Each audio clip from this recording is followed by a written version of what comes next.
Hey there. Welcome to Watch Recap, and today I will recap a drama movie which is inspired by real events named The Banker.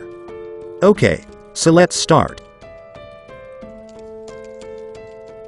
This little black boy named Bernard is a shoe-shining boy, but he is very smart, so he chooses to set up his stall in front of a bank intentionally so all his customers are rich white people. He doesn't earn much money by shining shoes. Instead, he pays attention to the financial secrets his white customers are talking about while they wait to go inside the bank. As soon as they leave, Bernard writes what he heard instantly. He is passionate to learn about earning money and respect. Bernard wants to become a banker, but this place is Texas in 1939, and black people face severe discrimination here. His father Britton tells him sadly that his dream is impossible to achieve, but Bernard is strongly determined toward his dream. 15 years later, a grown-up Bernard moves to Los Angeles with his wife Eunice and kid.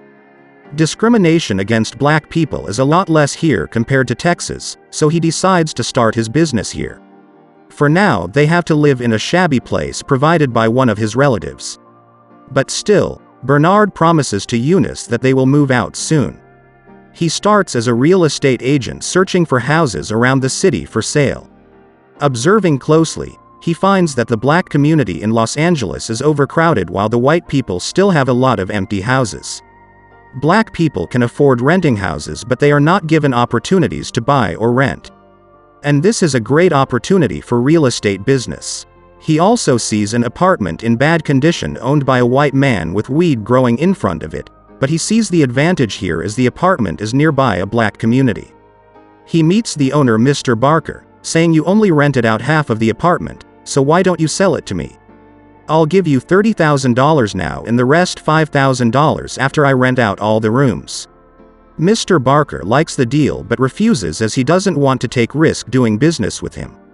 Bernard understands the situation, but before leaving he notices the calendar and reads that it's given by a local bank manager, Edward Reed. He gets an idea. He then goes to the bank and tries to meet Edward. But Edward's secretary is a racist woman who asks him to leave. So Bernard waits at the bank door for hours, and when Edward comes out, he tells him that "I know Mr. Barker," and using this reference he asks for a loan approval, but is rejected instantly. That night, he receives a call from Mr. Barker who asks him, "Did you use my name to try to get a loan?" Bernard apologizes to him, but surprisingly Mr. Barker appreciates how Bernard is not willing to give up on his goals. And he also decides to guarantee the loan for him, and this is how Bernard gets his first loan from the bank and buys the property. Later, when Bernard was fixing the apartment building, an old white lady comes and asks Bernard to leave the place. Bernard tells her that he bought this property, but the old lady doesn't believe him and calls the police. Bernard takes out a copy of a real estate certificate and proves that he is the owner of this apartment.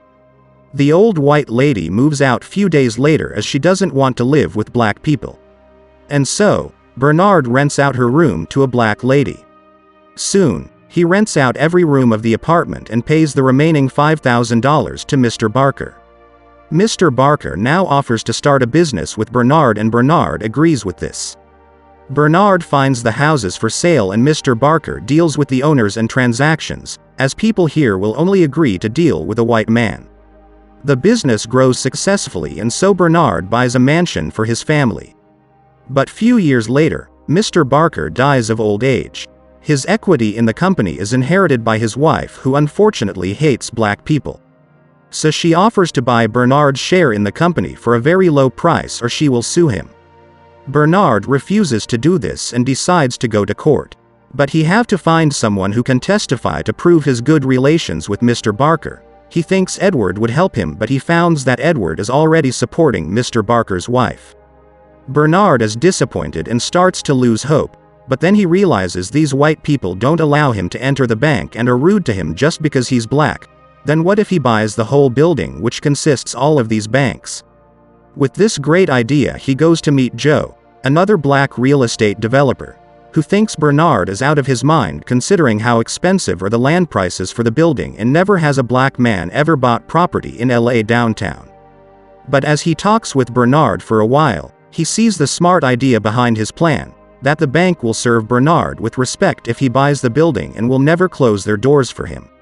Even though Joe is wealthy, he still faces discrimination being a black man.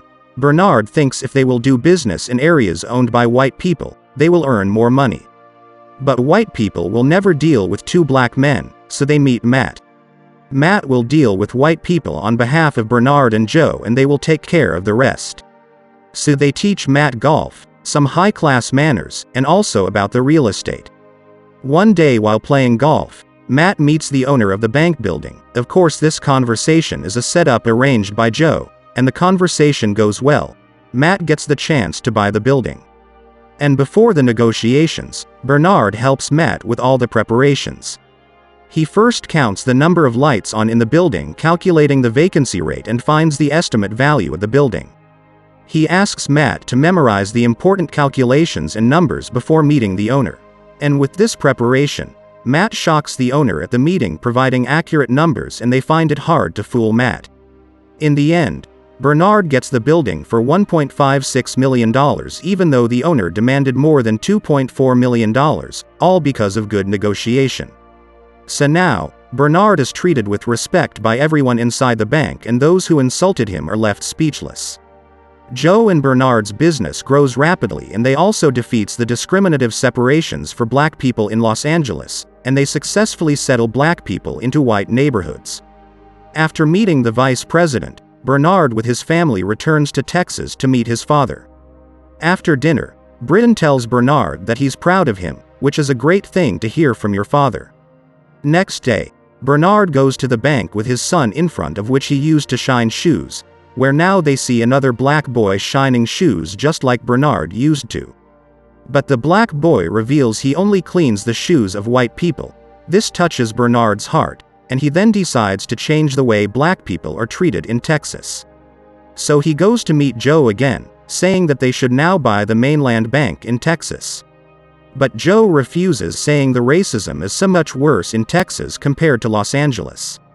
But again, Bernard convinces him with his powerful vision behind the plan, so they asks Matt to help them deal with white people again on behalf of them. They meet the bank owner, Robert Florence Sr. and Robert Florence Jr. They discuss about the numbers. Even though Florence Jr. refuses, Florence Sr. sells the bank to Matt and his partners. After getting the bank, Bernard starts helping the African Americans to get loan approvals, and provides them with many money-making opportunities. Things go well until Florence Jr. starts to question about the loan approvals. One day, Florence follows Matt and finds Joe and Bernard. He confronts them about the loans they approved and threatens them with a letter from the U.S. Treasury Department, saying that the Treasury Department will check the bank operations in 1 month. After Florence leaves, Matt suggests to buy a different bank and transfer the problem loans from mainland to that bank. Discussing about purchasing the bank in Marlin Moore, but the only problem is overseeing the operations of the bank. So Max suggests that he should be allowed to run the bank on his own, which Bernard thinks is not a good idea, but agrees to it, letting Eunice keep an eye on Matt.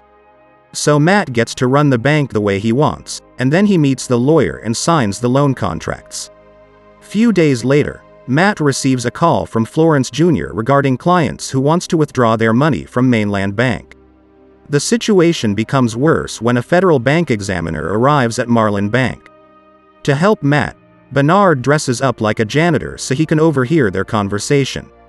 The examiner discovers a critical problem on many loans. Bernard can't believe that the absurd loans got approved, but they eventually find that it was Florence Jr. who did this. It turns out that while being desperate to have his own bank, Matt skipped some protocols and took the help of a lawyer recommended by Florence, and that's how Florence was able to look into the problematic loans. So Bernard and Joe decides now the safest thing they can do is to walk away from the Marlin Bank, but Matt doesn't want to lose the ownership of the bank, and so he takes a step without letting his partners know about it. Joe gets to know about Matt's plan, and so he rushes to the mainland bank with Bernard the next day, where they confront Matt about the loans while Florence watches, as this is what he wanted. Bernard asks Matt to get their books, but it's too late. The federal bank examiners arrives there to cancel mainland bank's operative license. As they were leaving, the FBI comes to arrest Joe and Bernard. Bernard tries to explain the situation but is forcefully arrested. Later, Bernard and Joe meets their lawyer, and finds that their case is dragged into some racial politics. Meanwhile, Matt talks with Senator McClellan, who offers him to testify against Bernard and Joe for his freedom.